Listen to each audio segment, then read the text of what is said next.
सुहृदं सुलभं सुखदं स्वनुजं च सुखाय ममोघशरम् अपहाय रघुद्वहमन्यमहं न कथञ्चन जातु भजे।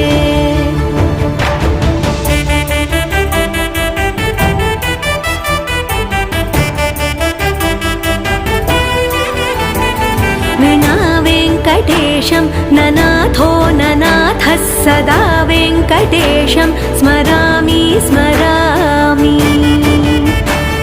हरे वेङ्कटेश प्रसीद प्रसीद प्रियं वेङ्कटेश प्रयच्छ प्रयच्छ।